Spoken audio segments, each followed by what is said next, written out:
দেশের হয়ে খেলার সবশেষ আশাটিও যেন শেষ হয়ে গেল সাকিবের। আর হয়তো বাংলাদেশের জার্সি গায়ে খেলতে দেখা যাবে না তাকে। দেশের হয়ে খেলার জন্য বিসিবির কাছে 3টি শর্ত রেখেছিলেন বিশ্বসেরা এই অলরাউন্ডার।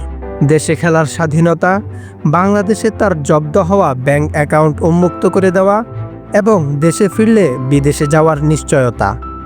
এই 3টি বিষয়ে অনুমোদন পেতে সরকারকে রাজি করাতে বিসিবিকে অনুরোধ করেছিলেন তিনি। কিন্তু বর্তমান পরিস্থিতি বিবেচনায় সাকিবের শর্তগুলো নাকচ করে দিয়েছেন বাংলাদেশের ক্রিকেট নিয়ন্ত্রক সংস্থা, যে কারণে ওয়েস্ট ইন্ডিজের বিপক্ষে ওয়ানডে সিরিজ খেলতে অস্বীকৃতি জানিয়েছেন সাকিব আল হাসান এবং বিসিবি সভাপতিও তাকে ছাড়াই ওয়ানডে স্কোয়াড ঘোষণা করার অনুমোদন দিয়েছেন।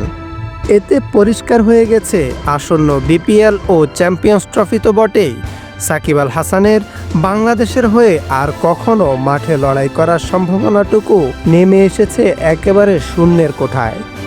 এর আগে টি-20 ও টেস্ট থেকে বিদায় নিলেও ওয়ানডে নিয়মিত খেলা চালিয়ে যাওয়ার কথা জানিয়েছেন বাংলাদেশের এই তারকা ক্রিকেটার।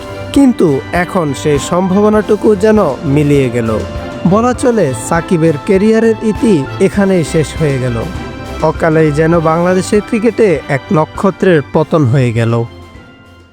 ক্রিকেটের সব খবরাখবর পেতে আমাদের চ্যানেলটি সাবস্ক্রাইব করুন। আপনার ভালো লাগা খারাপ লাগা আমাদের সাথে শেয়ার করতে অবশ্যই ভুলবেন না। আপনার গুরুত্বপূর্ণ ফিডব্যাক আমাদের পথ চলাকে সুগম করবে। ধন্যবাদ।